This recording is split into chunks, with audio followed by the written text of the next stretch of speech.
துளசி, என்னாச்சு? ஏன் கண் கலங்குற? என்னன்னு சொல்லு. என் கழுத்துல தாலி ஏறும்போது அப்பா இருந்தா நல்லா இருக்கும். அப்பாவை வர சொல்லலாமா? வேண்டாம் துளசி. அந்த மனுஷனுக்கு யார்கிட்ட எப்படி பேசணும்னு தெரியாது. எதையாவது பேசி கல்யாணத்தை நிறுத்த கூட செஞ்சிருவாரு. அப்பா இல்லாம கல்யாணம் பண்ணிக்கிட்டா தப்பு இல்லையா சித்தி? தப்புதான். ஆனா அவர் வந்தா பெரிய தப்பாயிடுமே துளசி. இந்த கல்யாணம் முடிஞ்சது வர சொல்லலாம். கொஞ்சம் பொறுத்துக்கோ.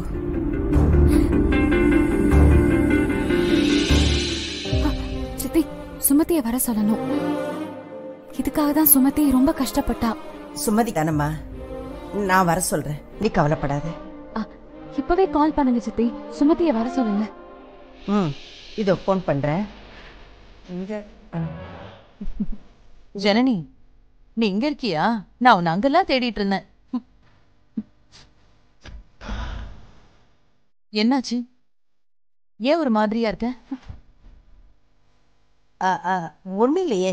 இல்லையே, அவ கண்ணெல்லாம் கலங்கி இருக்கு. ஒண்ணு இல்லைன்னு சொல்றீங்க. நீங்க ஏதாவது சொன்னீங்களா? நான் எதுவும் சொல்லலைங்க. ஜனனிக்கு அவங்க அம்மா அப்பா ஞாபகம் வந்துருச்சு. அவங்க உயிரோட இல்லைன்னு தானே சொன்னாங்க.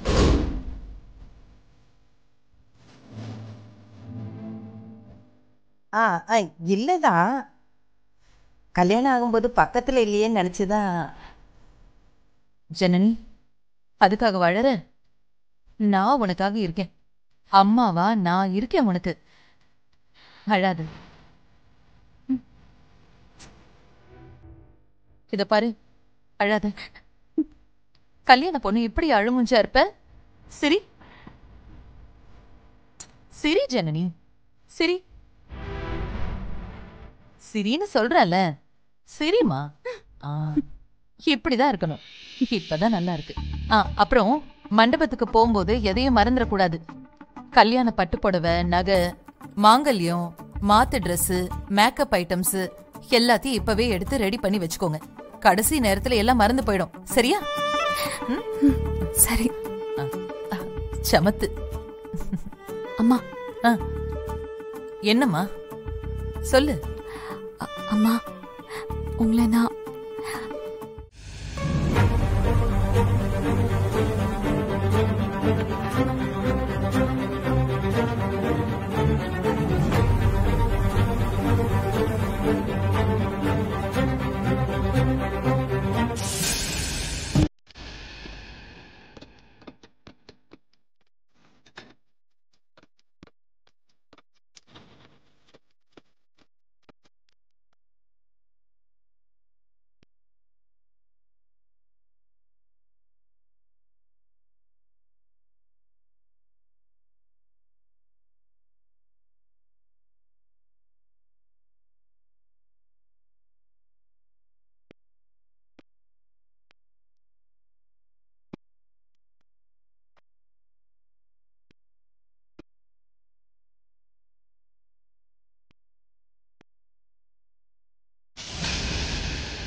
பாஸ்வேர்ட் போட்டுக்கலாமே, எப்படி ஓபன் பண்றது?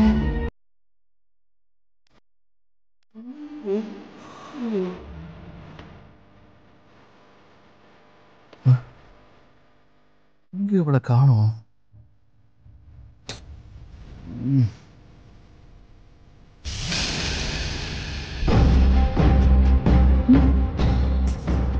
இதுவும் இல்லையா? ஒருவேளை உங்க அம்மா பேரை போட்டிருப்பாளோ? இல்ல, பத்மாவும் இல்ல. என்ன போட்டிருப்பா? ரம்யாக்கு சிவானா ரொம்ப பிடிக்குமே. சரி, எஸ் போட்டு பார்க்கலாம்.